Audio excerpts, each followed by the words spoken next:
Camera.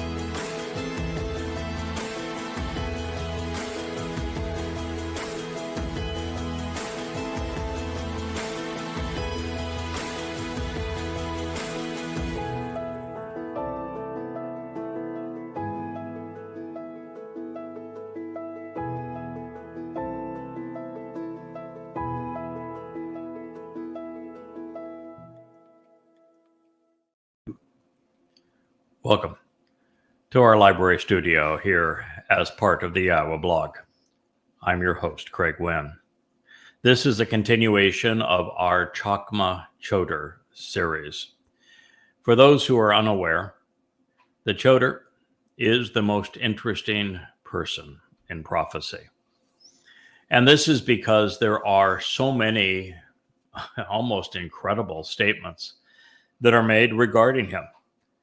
He is featured in the 14th Mashal, that is a proverb. It was written by King Daud, who is known as David, our Messiah, the very Son of God.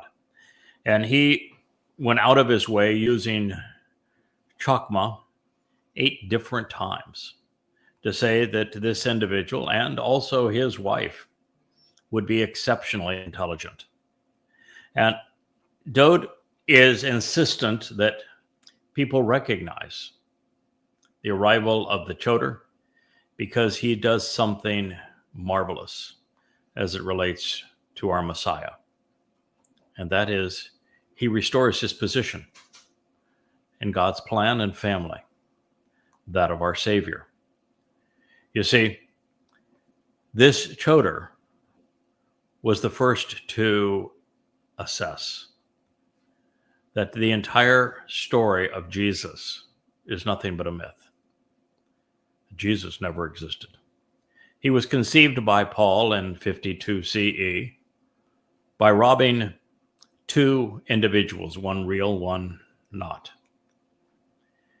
His title as Messiah was taken from Daud, the actual Messiah according to God.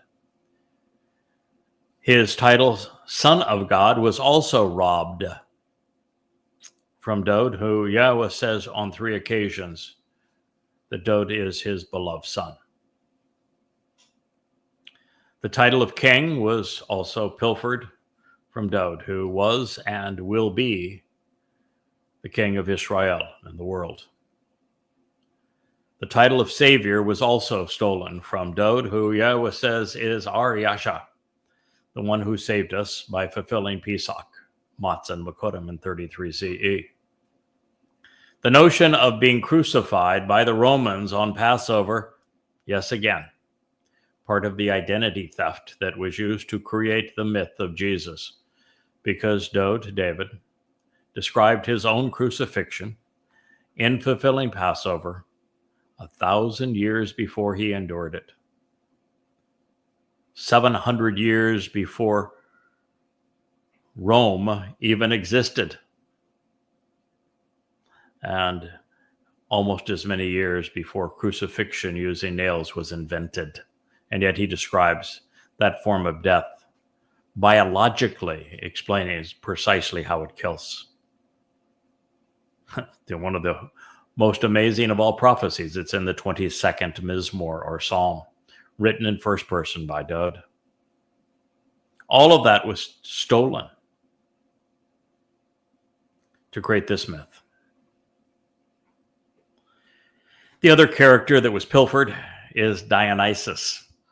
When Paul claimed that he was confronted by a spirit who blinded him, caused him to be lame, and to fall to the ground on the road to Damascus, he put the words of Dionysus in his spirit's mouth. It is difficult to kick against the goat. It is the single most famous line attributed to Dionysus.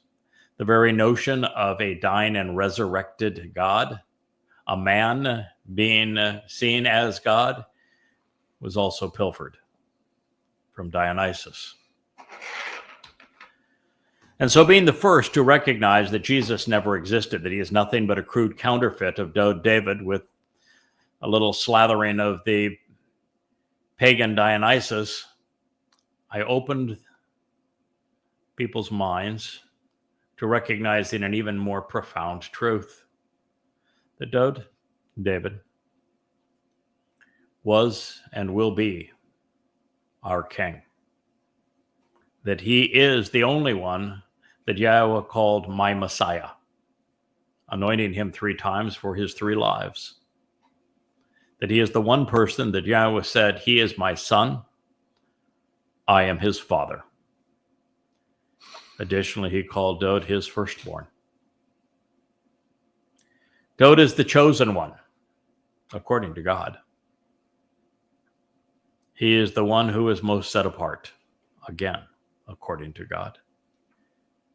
He is the one who has been here twice before and will return, according to God, not only as brilliant as the sun in God's presence, but as Elyon, as if he were God himself.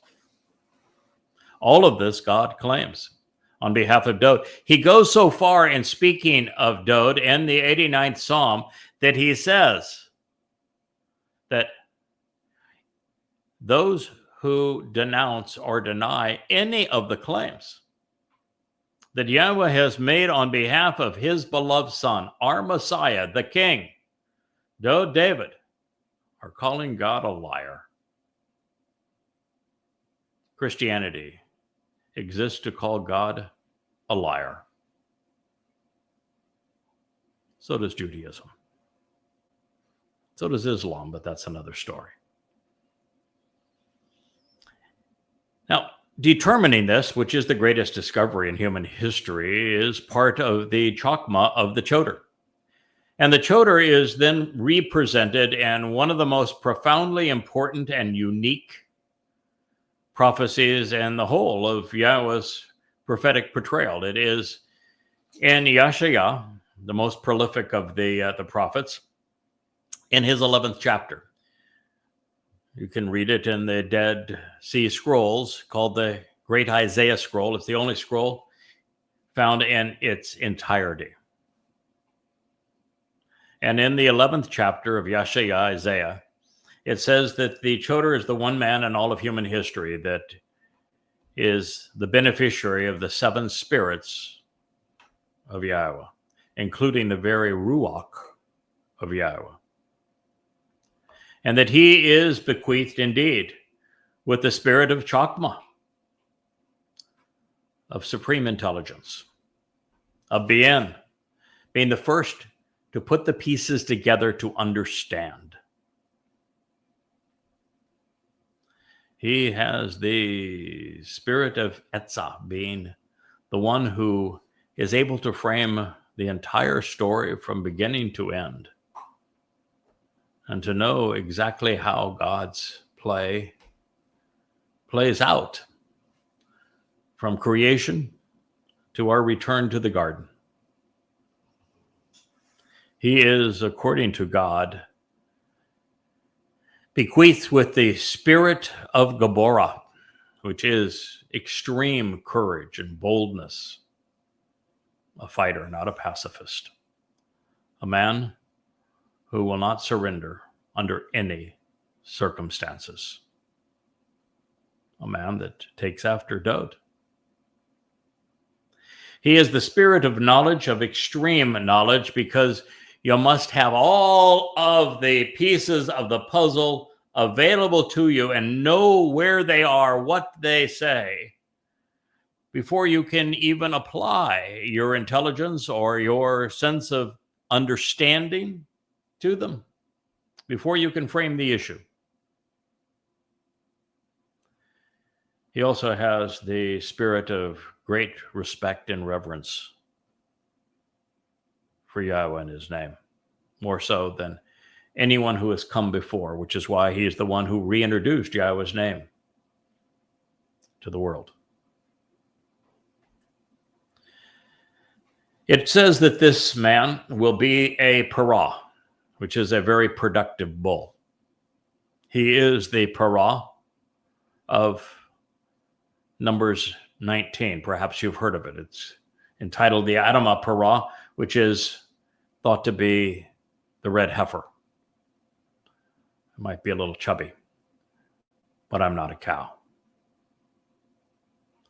No, indeed, the Adam of Parah, this Choter, is in fact the man from Edom. He is the one that Isaiah speaks of in the 63rd chapter that saves many. Yeshayah calls him the final Zeroah. He is referred to not only in Yeshayah, Isaiah, but initially by David's beloved son, Solomon, during the actual Sermon on the Mount, where he presented everything you need to know, Israel, and indeed the world, about this man and the opportunity he is providing. He was introduced then as the Nakri, the observant foreigner. And God says specifically that this man is a Zeroah. He is one cultivating the seeds of the final harvest, Shabat and Towrah. That he is the very right hand of David, Solomon's father, serving him as the Bashar herald. It says that his voice will come to you out of the sky, as if by satellite. And that you need to listen to what he has to say no matter when and where you live, and then respond by doing as he asks. And that this is for all Goyim and Israelites without exception. Now you'd think with someone with those prophetic credentials, when they announce that they're the first person in human history not only to understand these prophecies and to have properly translated them from the oldest extant manuscripts, including the Dead Sea Scrolls, but that no one else in all of human history has qualified. And yet he does, having written the 35 books that you see surrounding me, all free at YAHOWAH.com. And now as the host of the YAHOWAH blog with well over 500 hours of audio programming, all live streaming at Yahweh's request on behalf of his people. No one in all of human history has determined the things that we have, recognizing that I have, through these translations and the insights derived from them, shared some 5,000 profoundly important revelations that were never previously understood. That is a wealth of knowledge, is it not? And so I come to you today, and I'm going to announce something that we will delve into in greater detail in our program for tomorrow night. But for those who are devoted to the covenant and the work we have to do, what you're going to learn is, as a result of the other program that we are also broadcasting from this room, it is the story that ended up announcing the identity of the Antichrist because it was revealed very early on in the process. That's something else that people have searched for a long time. I have not only come to determine who he is and have proven who he is and what he will do to earn that distinction. I said that the reason I went into that material, and it was in Daniel, is that after really coming to understand the book of Numbers and all of the insights we could glean from it in the Torah, and then what Yeshayah had to say about the role I have been asked to play, I felt a very strong yearning to go back to Daniel with all that we had learned and to see if, for the first time, the very complicated and veiled words of that Gordian puzzle could be understood. And what I was searching for is to make certain that we had the details properly assessed for the timeline of these next 8 years.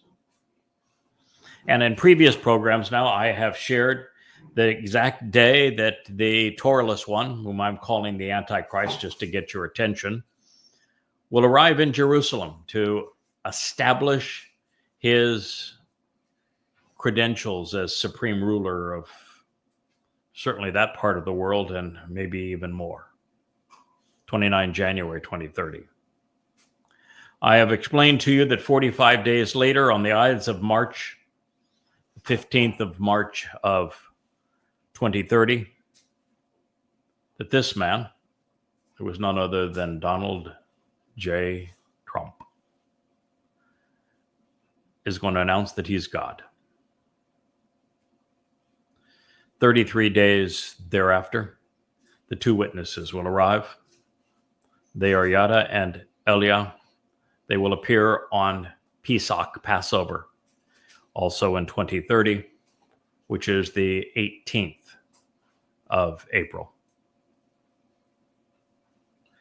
So I've given you those 3 dates, have I not? Explained them, detailed them from the very complex translations in Daniel. As a matter of fact, Daniel was specifically revealed to be almost impossible to ascertain the meaning of these prophecies. It was deliberately sealed.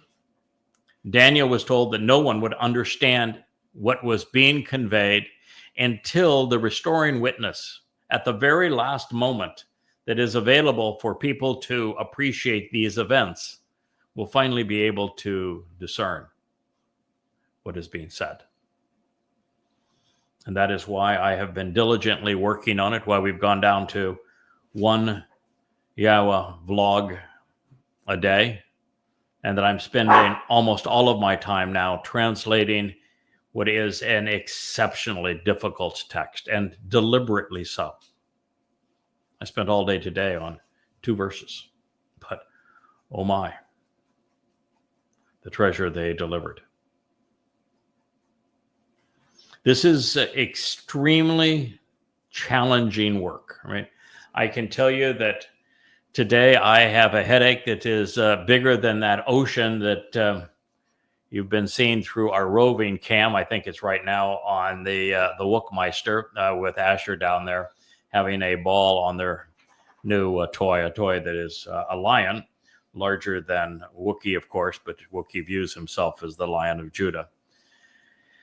And so as you even see that beautiful ocean that is off of my left shoulder, yeah, that's the size of the headache. I'm not complaining. It's a marvelous adventure. It just, it takes all of the Chakmah that I can muster to deduce the proper understanding of these words that were revealed some 2,600 years ago. And in so doing, I have ascertained the last date that remained, well, not completely resolved, because I have shared, based upon what is revealed elsewhere, that Dowd foretold that he would fulfill Pesach Matzah B'Kurim on time, on schedule, saying so 600 years in advance in 33 CE. Of course, makes 2033 the year 6,000 Yah, because we're told that Dowd would be the greater luminary in year 4,000 Yah in the creation account. Even that his lesser luminary, the one reflecting his brilliance, would serve as the final sacrifice, fulfilling these Moed Mikre, and he would be the one to share what Dowd had accomplished in year 4,000 Yah. That being year 4,000 Yah, then 2033 is year 6,000 Yah, and we have told you exactly when Towrah, Kippurim, and Sukkah will be played out in those years, and what will happen on each of those days, which left only one day as the final riddle to be solved. And that means that the Shabuah harvest that precedes the time of Yisrael's trouble has to either be 7 years and 5 months prior to the final resolution on Towrah, to this horrible time, or it is essentially 6 years and 3 months prior. One of those two. And so it's either we have very little time left and we are down to our last 10 months, or we have nearly 2 years left and have a greater opportunity to finish this job as Yahweh intends, and to deliver a Shabuah harvest that is in keeping with what our God deserves, what our Messiah deserves. Now, I'm not going to answer that question for you now, but I have determined the answer precisely. And that is the introduction, if you will, to tomorrow evening's program. I'm going to share that with you. As for now, we are canvassing something that was essential for me to figure out. And a lot of times I pursue things that are essential for me to know so that I can properly explain the role that God has asked me to play beyond being the Adamah Parah, this one who is the productive bull fulfilling Numbers 19, to resolve the religious issues and guilt of the adulterous woman of Numbers 5 so that she can be betrothed to the returning king Dod on Kippurim. And in the midst of doing that, of course, we were directed to Numbers 11 and 12 because of a family issue or a rebellion, because it's essential that everyone speaking for Yahweh, as prophet or witness, Choter or Zeroah, endure what God has suffered, recognizing that in Numbers 11 we read that God gave up on Israel. It's just impossible. So did Moshe. And while we were reading that story, one of the things that was brought to our attention is that when Moshe gave up and said, I can't do this anymore, I want you to kill me, because this job is impossible. These people are impossible. They're irascible. They're cantankerous. They're embittered. I can't do this job. Kill me. Don't put me through this agony. God didn't disagree with him.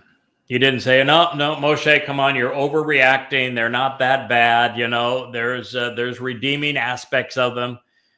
Come on, let's get up. Let's get going. We got stuff to do. He didn't say that at all. God agreed with him. Heck, he had torched the entire surrounding of the encampment. He was so disgusted by them. So, quite simply, God agreed with Moshe. And they had already told, and we're going to read again in Devarim 18, which is where we are, that they already told God to shut up and go away. They never wanted to see him or hear from him again. So God was on the same page as Moshe. I'm out of here. And he would later even announce that he was divorcing himself from his people, that they were no longer his children, and that he was going to sit out this next episode all the way to the end, all the way until such time as his final witness could convince Yisrael to change, to stop erasing God's name, to stop denying the identity of the Messiah, Savior, Son of God. And so in that process where Moshe was so distraught, he asked God to kill him. God presented a couple of guys. He said, don't worry about Moshe. I got a couple of guys. We're going to take care of it. You just get these malcontents to the promised land, and I got a couple of guys that'll take it from there. They are the other two Zeroah. They are extraordinary individuals in God's story. And by an extraordinary individual, they're flawed. Yeah, everybody in God's story is flawed. They're real people. God speaks through and uses real people to speak to real people. If you don't like that, well, you're not going to like God very much. That's exactly why he created us, created the covenant, conceived life, authored the Torah guidance, is because, well, he likes us. He wants to have a relationship with us. He knows who we are. He's not trying to condemn us. He's trying to help us. He wants to lift us up. He wants to make us more than we are, perfect us, empower us, enrich us, and emancipate us. And so he picks flawed individuals like Moshe, like Dod, like Yada. And in this process, God told Moshe, actually showed Moshe, that he's got a couple of guys. Their names were Eldod and Midod. Right there in Numbers 11. Eldod and Midod. Eldod is the Almighty's beloved. Who is the one that Yahweh chose? Who is the one that Yahweh says, I love him more than anyone else? Who is the one that Yahweh named Dod beloved? Oh, Dod beloved, isn't it? So Eldod is Dod, the very man that we're going to identify here in the 18th chapter of Deuteronomy. But who's that other fellow? Midod. Well, you're adding 2 letters to Dod's name, are you not? A mem and a yod. And the mem was drawn as waves on the sea. It says that this man will be from the sea. Well,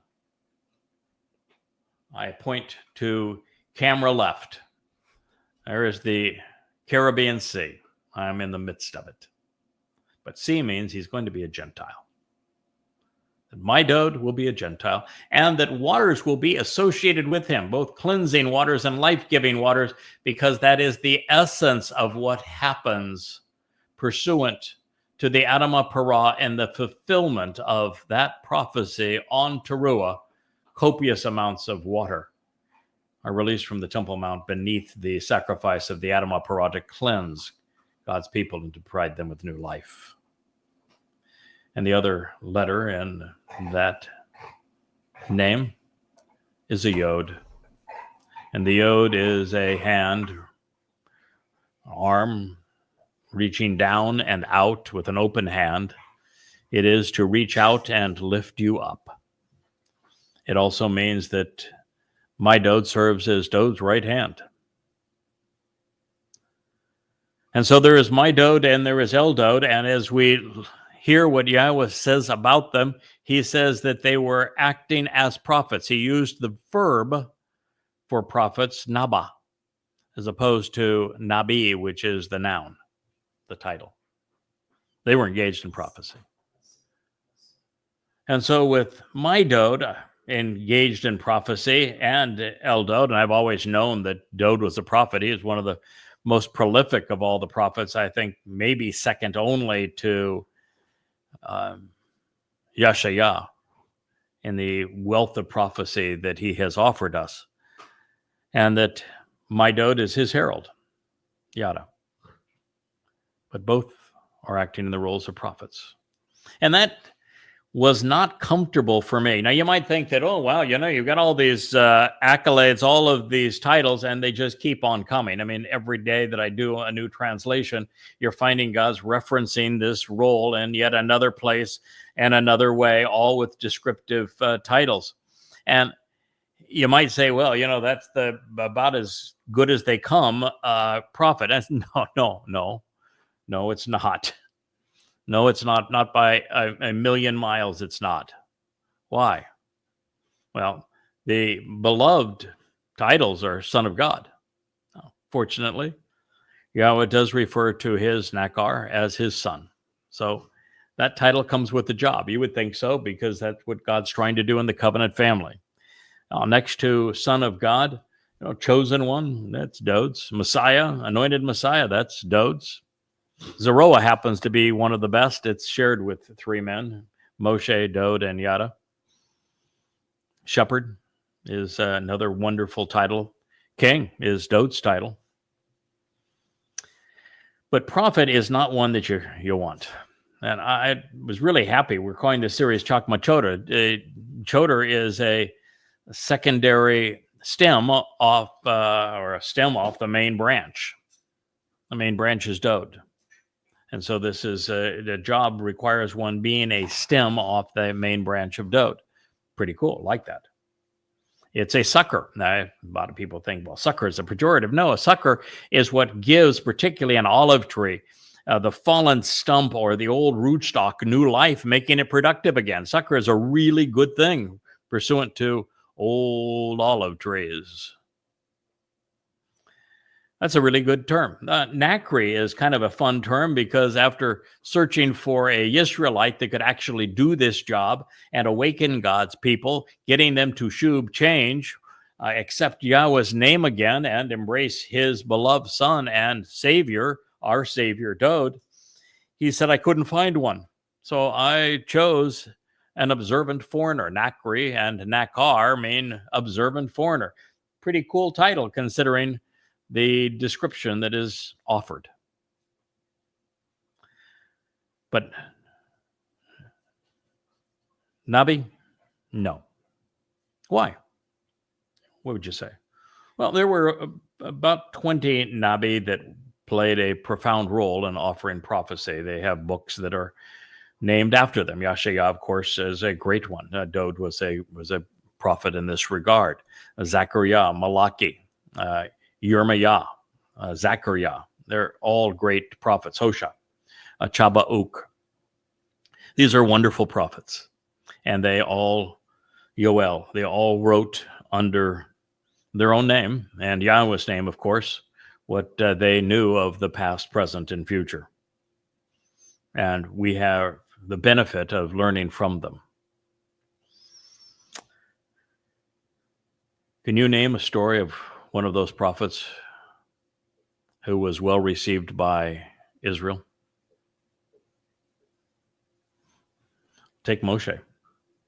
He was so badly treated by Israel that he quit, that he told God, I can't do this job. No one can do this job.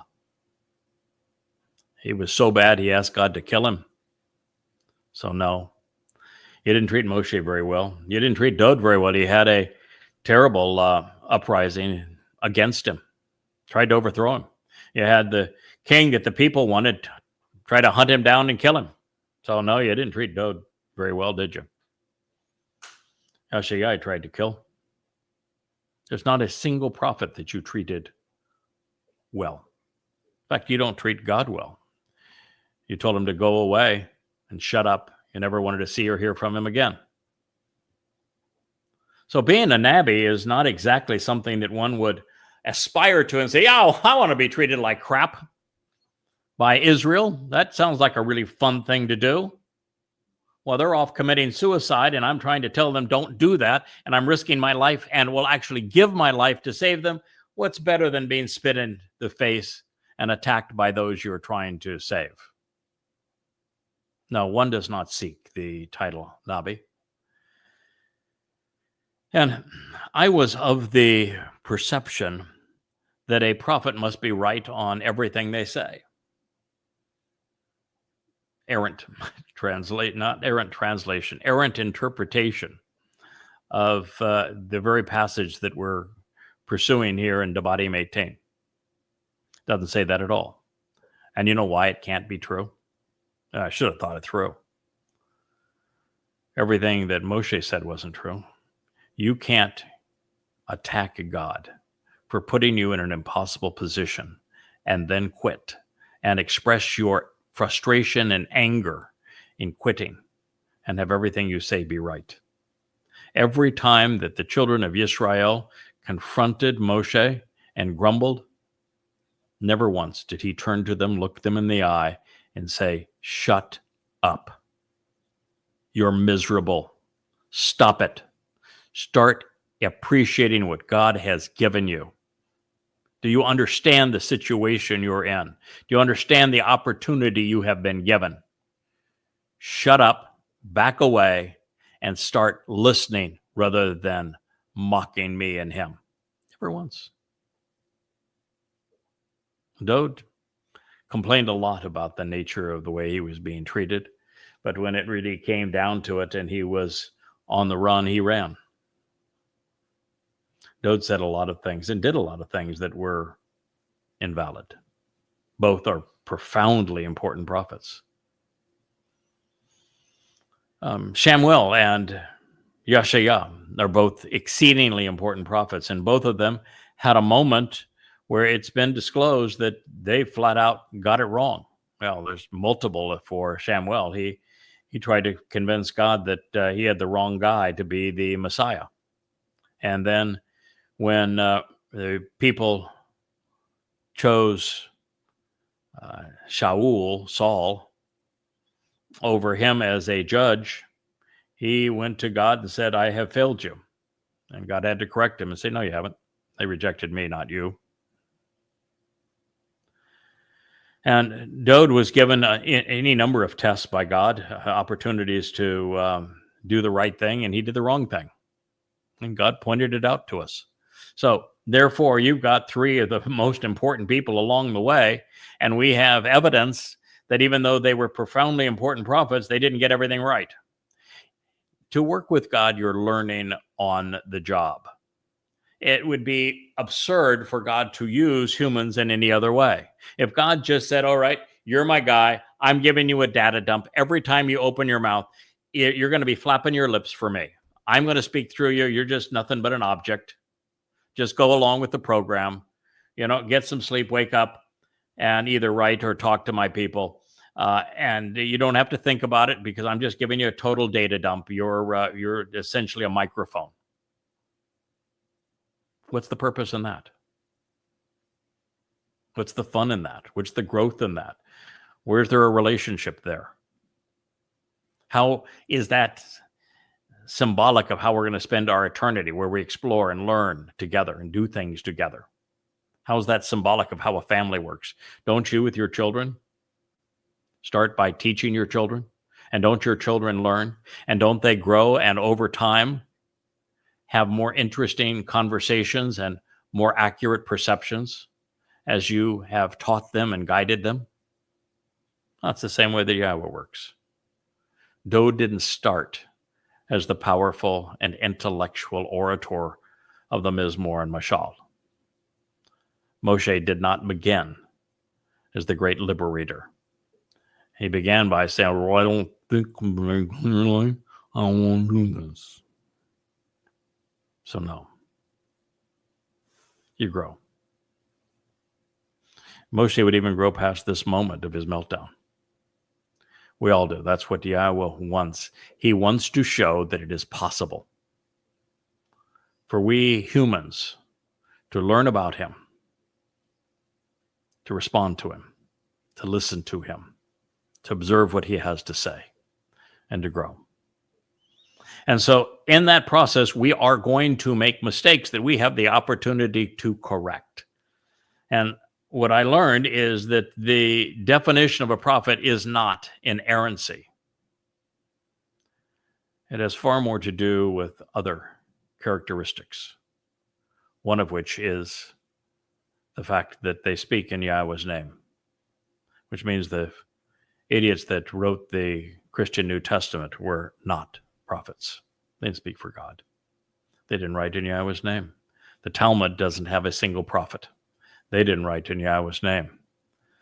Muhammad could not have been a prophet. He did not speak in YAHOWAH's name. You don't speak in YAHOWAH's name, you are not a prophet. The single most important thing, though, in terms of a prophet is what God said. If you are a prophet, you know it. Why do you know it? Because he says so. God told us that Moshe was a prophet. He told us that he chose Dode, that he inspired him. He told us that Dode is the one that is returning. He told us all about Dode so that we could trust what Dode has to say in his songs and in his mashal. If you've been reading these books behind me that surround me, if you've been listening to this program over the last 7 or 8 months that we have been doing it at YAHOWAH's request, you know that there are at least 1,000 specific declarations from God pursuant to this particular mission at this time. If God has chosen you to speak for him, you know it, and you can prove it, which is precisely what he has shared with me and that I have conveyed to you, and that you're given the opportunity to learn and to grow. It was something really brilliant on behalf of God's part in this particular case with his final witness, and that he is actually able to present his Nakri, his observant foreigner, in such a way that God can say everything he learned because I had shared it through the prophets long ago, which means you could have discovered the same truth if you had been open-minded and had invested the time that he did. No. In my case, I've invested over 100,000 hours, every waking hour for 24 years to this. And over that time, I've figured it out. But so could anyone who is open-minded, systematic, diligent, intelligent, willing to make the necessary connections after learning and listening and observing. And that's what God wanted to convey. He wanted to say, it was always there for you to know, and you simply didn't bother. You rode over it.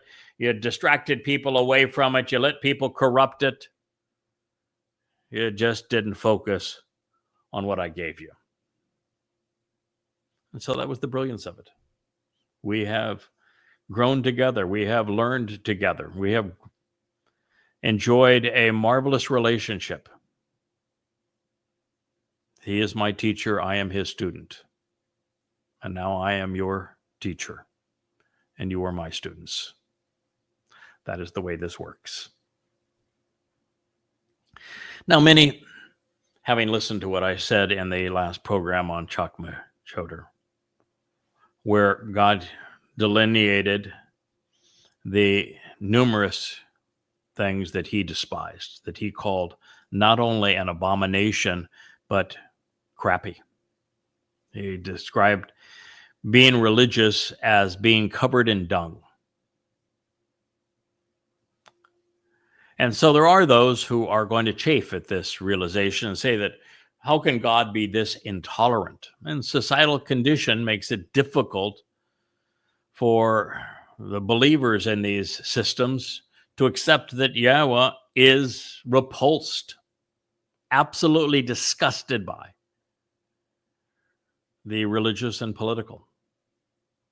Goddamn religion is the name of a series of books that I wrote on exposing and condemning the Quran, Allah, and Muhammad. God damn religion. God hates religion. He damns the religious. The very institutions that claim that they're responsible for introducing you to God and providing your salvation are the ones that damn you, that lead you away from God. God hates religion with a passion. He hates the militant and the conspiratorial too. Yes, God hates. Why? Because hate is a virtue. If you don't hate that which is harmful to those you love, you can't love them. You must hate those who mislead and rob billions of souls.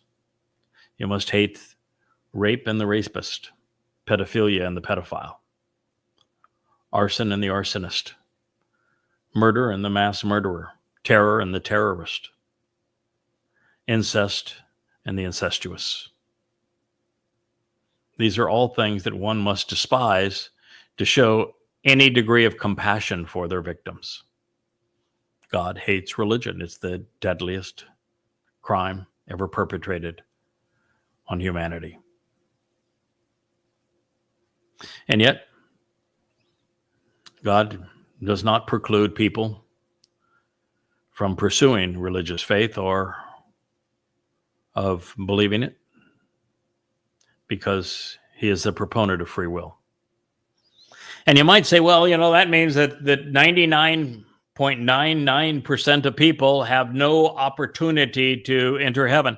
It's close, but not exact. It means that in their present state, 99% of people are political and religious. Only about half of those are overtly political and religious to the point that no amount of evidence and reason is ever going to sway them. The MAGAs and the Marxists, as well as the Christians and the Muslims that are devout to their religion, nothing you can say to them, including that Jesus is a complete fraud, and I prove it, and that the real Son of God and Messiah is David, and God proves it, is going to even mean anything to them. They're just going to get mad and go away. So that half of the world's population, there is absolutely nothing you can do. There's another half of the world's population that is comprised of people that are just a little bit religious, that are willing to question their religion. If you get them at the right time and you get their attention, you can walk them away from religion. There are individuals who are fed up with politics. You know, the MAGAs that are finally realizing, oh, well, maybe we made a real mistake. This guy is a real creep that we have elected. We should be ashamed, and I am ashamed, and now I'm looking for answers. That kind of person is reachable, but not the person that doubles down and said, this is my guy, and if you don't agree, then you're an idiot. You know, the Marxists that are out there pimping for Muslims, calling for genocide against Jews, they're not reachable. They've lost the affinity for evidence and reason. So there's about 50% of people that have a remote potential to reach, but you know, maybe half of them are preoccupied with their lives. A huge percentage don't have the acumen. And I'm sorry, the only way to reach God is to think your way to them. You don't have to be brilliant. You have to be brilliant, I think, to put the pieces together, but to share the pieces. And to share the pieces, it doesn't hurt to be brilliant as well. Chakmah and Dod's terms and Yahowah's terms. But in terms of understanding it, focus, a sound mind, the willingness to engage in the pursuit of evidence and reason can get you there. But most people aren't willing to invest the time.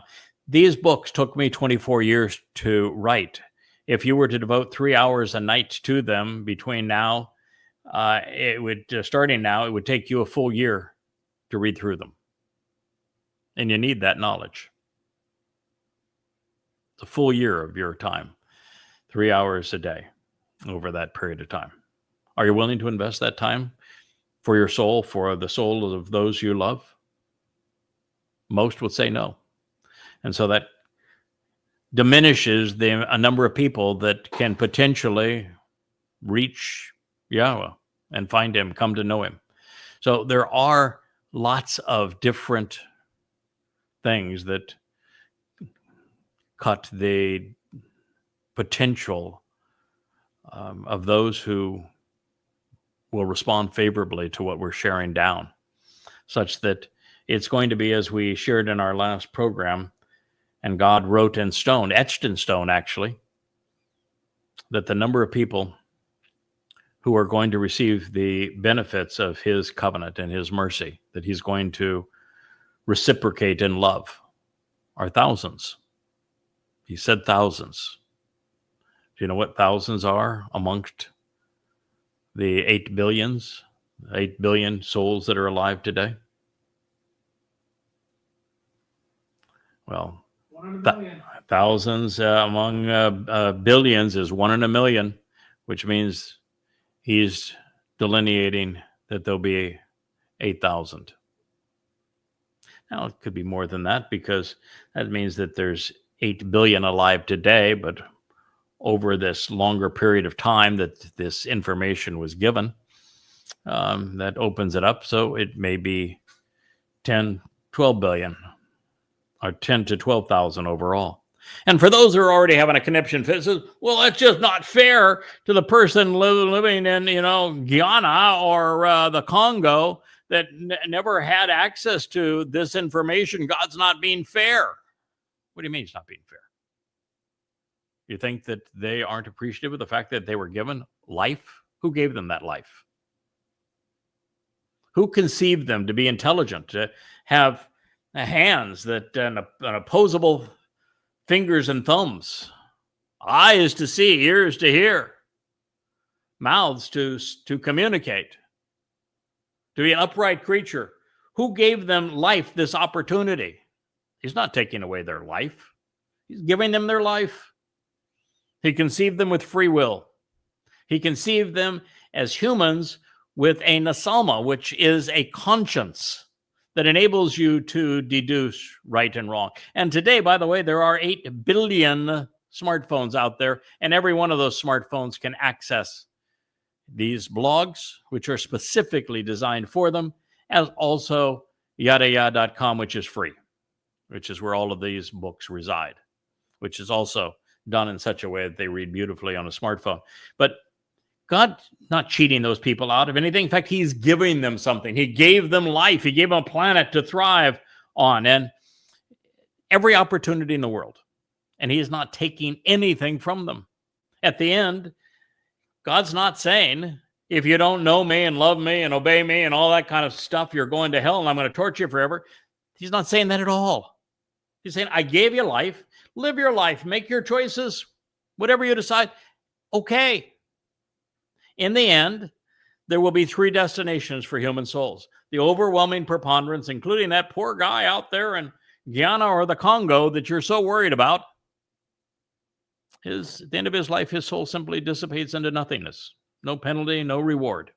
He was given this gift of life and a conscience and free will by God and this beautiful planet to live on, and he made the most of it. He did what he wanted to do, or she did what she wanted to do. At the end of life, it's just the end of life. Nothing taken away, something given. Now, to the religious, overtly religious and overtly political that have been part of harming God's people and deliberately leading people away from God, either through politics or from religion. And understand, most politics pursued the caste system where almost all people were deprived of liberty and where almost all people were lied to because of this integration between religion and politics. So the leaders of those systems were rotten to the core and they were exceedingly abusive.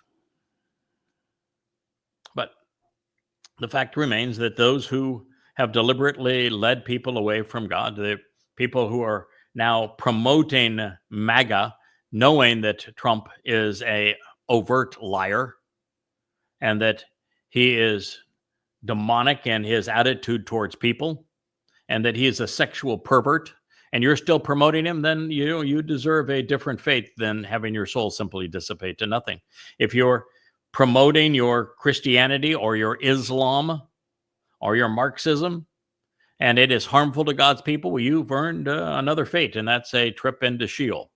Sheol is an eternal prison where your soul just simply continues to exist in a single dimension time. No tortures, no punishment. It's simply an eternal incarceration away from the rest of us. And those who accept the 5 conditions of the covenant, who attend the Moed Mikre as they were intended, understand Yahowah's name, accept it, appreciate his beloved son and what he accomplished for us in fulfilling Pesach, Matzah, and Bikurim, those individuals spend all eternity with Yahowah. They inherit the entire universe. There is a tremendous reward. You get your full life and then some. It's a perfect plan. There's nothing to complain about. But if you look at God's situation and you go back all the way to Eden, and God didn't say that Adam was the first man. He simply said that Adam was the first man created in his image with a nasalma, with a conscience. All animals have souls according to God, which is the ability to observe and respond to a changing environment. But a nasalma, a conscience, is something that we humans were given, although 99% don't know it or don't use it, that enables us to be just, to be fair, to be discriminating, to discern between right and wrong, good and bad. And so Adam was the first man given one of these. He was surrounded by all manner of humans outside the walled garden. And God created a protective enclave for he and this one man to relate. And they had a great time. They walked through the garden together. They ate together. They chatted together. They communicated and played with the animals together. Had a great time. But God realized that while there was only this one man, that because he created us as a social creature, that we shrivel up and die. isolated from others. We need love. We need to have that love reciprocated. We thrive on relationships. Many of these programs, you see my lovely wife over there in the next to the Wookiee throne, and you can just see the twinkle in my eye when she's here. I'm better around her. She's better around me. Our life is richer together, and it should be obvious because it's true. And so God said, I think I need to give Adam, even though I'm happy with my relationship with Adam, but I need to give Adam a companion like him, someone who together they are more than they would be independently, so that Adam really has a choice. He can spend time with Chakmah, which was her name. It means to state your case. Doesn't mean life giver. It means to state your case. He can spend time with me, and they did a lot of time together.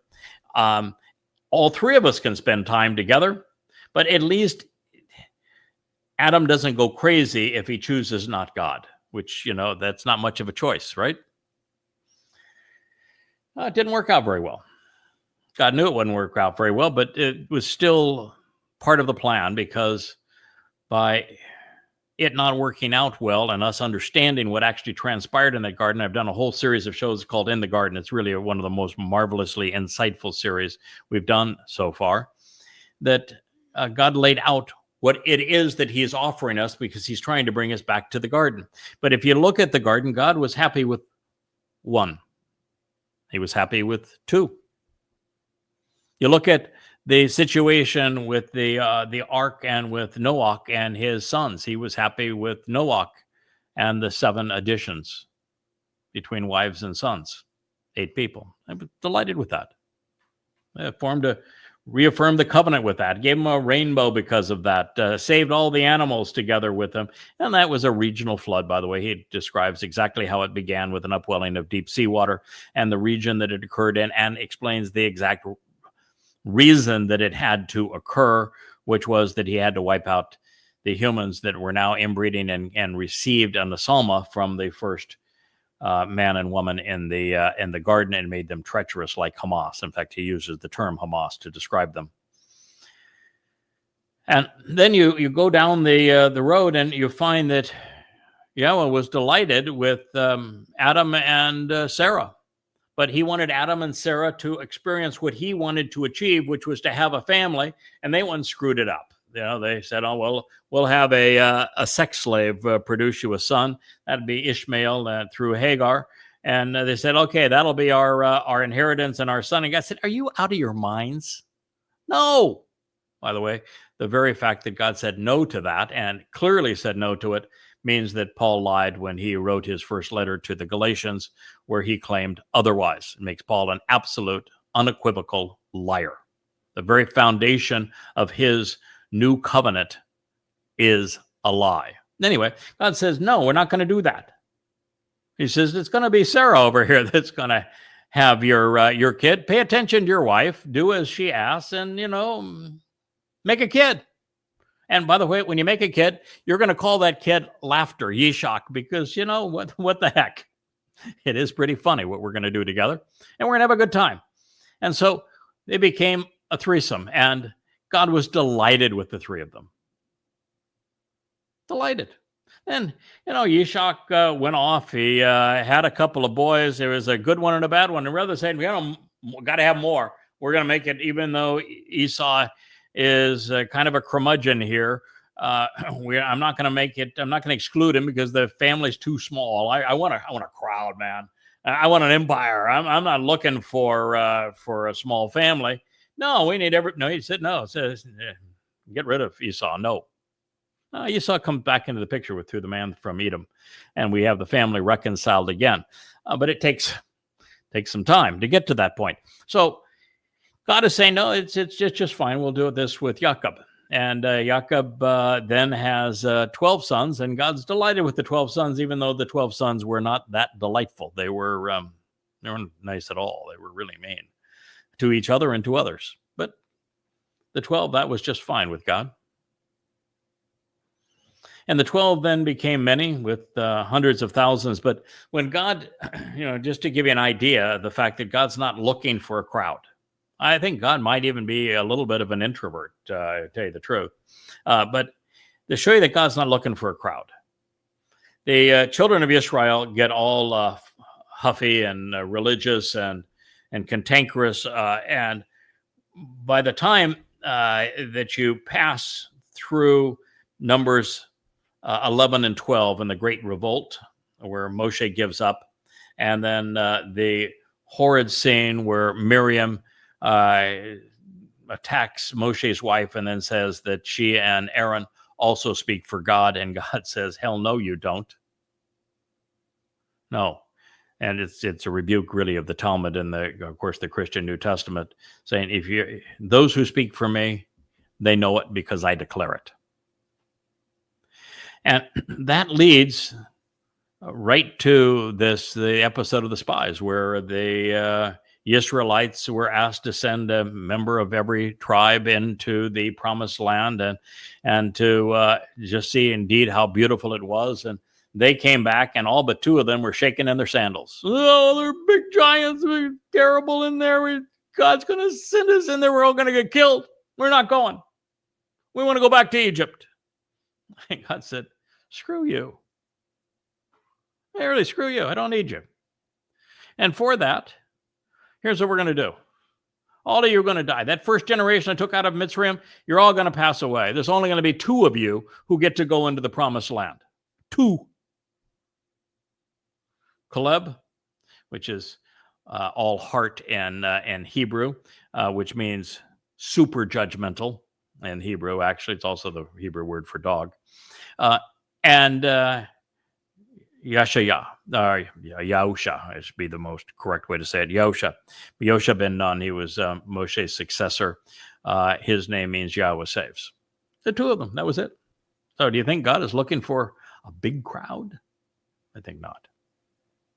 And that's why he says, when he was asked to etch this statement in stone about how many would receive his enduring love and support his mercy, he said there would be thousands. Thousands amongst billions is 1 in a million. That's where we stand.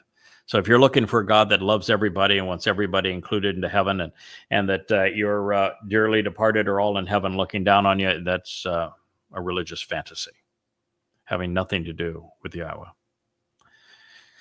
So for those who go through life this way, well, life will be short and it will end poorly. There will be nothing more. Their bodies will decay, their souls will fade away. There's no penalty, but simply a consequence of squandering a vastly superior alternative. Should, however, an individual engage in something that Yahweh views contrary to his people, like perpetrating 10/7 Alaska flood, well, there's a very severe penalty for that. For the Hadrians and the Pauls of the world, for the Muhammads of the world, there is a really severe penalty for that. For the Allahs, there will be hell to pay. They'll be judged, they'll be condemned, they will spend an eternity in Sheol. Akiba, for example, Maimonides, an eternity in hell. The founder of Hasidic Judaism, the Lord of the good name, Baal Shem Tov, hell awaits every rabbi today in Israel. That's your destination. Might as well make your reservation. If you don't, I will. When it comes to eternal life in heaven, God's rules apply. There's no way around them. There will be no exceptions, for without the conditions of the covenant, God's home would become to mirror man's home, and that is not a pretty picture. So these things are not victimless crimes from God's point of view. Countless generations and entire civilizations have been degraded as a result, and the truth becomes muddled, revised, twisted, and blended with lies, and everyone loses, just as the engagement between Hasatan and Chawah transpired in the garden, just as is the current Bible of the New Testament written, just as is the Talmud, just as is the Quran.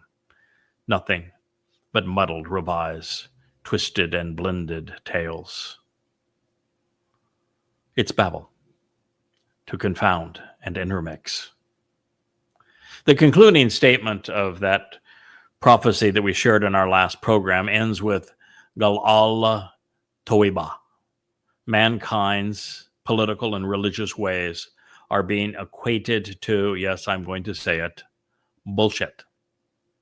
It is repulsive religious excrement and abhorrent dung. What was the idol that the children of Israel made early on in the Exodus just to irritate God? It was not a bull, a golden bull. Indeed. And so God is saying that your religion is bullshit. You don't like that? You're not going to like God very much. He didn't like you either, so works out just fine. So God is committed to driving the religious away, disposing of them, destroying all traces of them. That said, the way the United States is taunting Russia and China, going to war economically and politically against both, and militarily equipping a proxy to kill Russians, with 2 million Ukrainians dying in the process, well, maybe there won't be a whole lot of people left by the time that Yahweh has to sweep away the trash upon his return. Man is likely to kill most men even before this transpires. Now, if we want to be included in Yahweh's eternal family, we must allow him to perfect us. And for that to occur, we must observe Pesach and Matzah, leading to Bikurim and Shabuah, as the greater luminary and the lesser luminary have fulfilled them and spoken of them.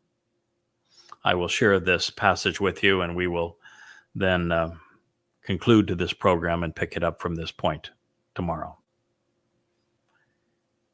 And remember that tomorrow we are going to make a very important announcement that has very significant implications for Israel, for the covenant family, for our mission.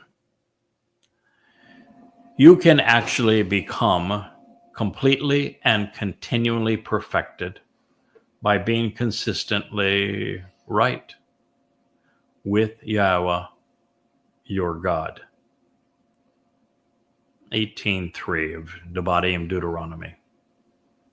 It does not say that you have to be consistently and completely, continually perfect.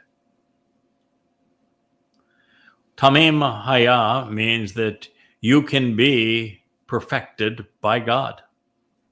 It means that you can be completely and continually right with God.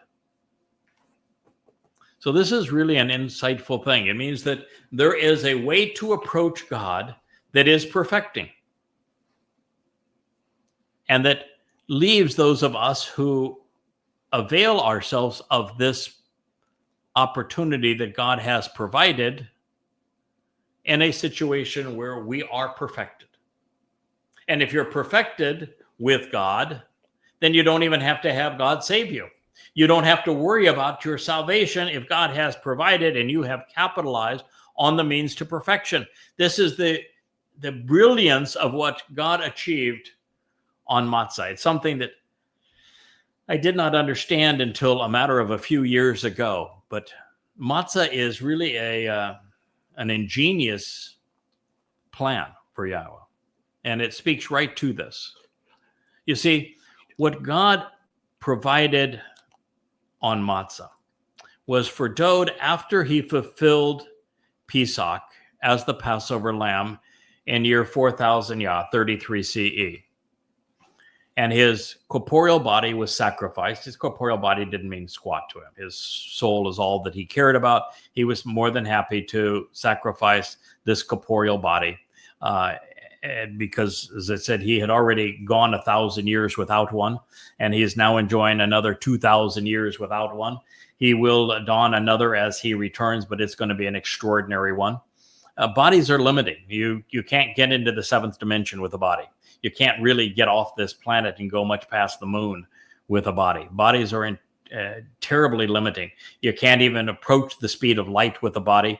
And at the speed of light, you still can't get anywhere in this universe in any reasonable amount of time. You just are so limited in a physical body that you want to get rid of yours And so Dode was more than happy to sacrifice his corporeal body, his Bashar, to fulfill Pesach as the lamb, having that body destroyed that evening. No, it was not resurrected, did not come back to life. That defeats the entire purpose. The Torah says that the remains of the Passover lamb are destroyed. They're incinerated in the fire that night. That's exactly what happened to Dode's body. So that is not perfection, though. What that does is it opens the door to life. Perfection occurs the next day. As you become immortal, you must realize that the celebration is of Chag Matzah, not just of Pesach. In fact, Pesach is the first day of Chag Matzah, because eternal life without perfection is exceedingly counterproductive. That is describing a trip to Sheol, hell. And so it is Chag Matzah, of which Pesach is just the first day. And if you're going to celebrate Pesach, you damn well better understand and capitalize on the opportunity of matzah, or you've done yourself and your soul a tremendous disservice.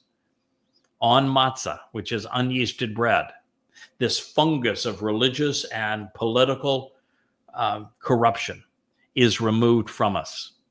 Dode takes our guilt with his nefesh soul and carries it into Sheol on matzah to deposit it there, never to be seen again. That perfects us.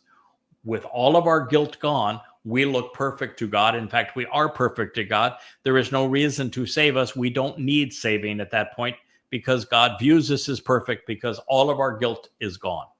It is a beautiful solution. And of course, then on the next day, which is Bikurim, firstborn children, the Bakor of God, his firstborn, returns to the Father to celebrate that family reunion. And he led the way for us to follow as eternal and perfected children of the covenant. That is how we can become completely and continually perfected, by being consistently right with Yahowah, our God. I thank you for listening. This has been an episode of Chakmah Choter on the YAHOWAH blog. Good day.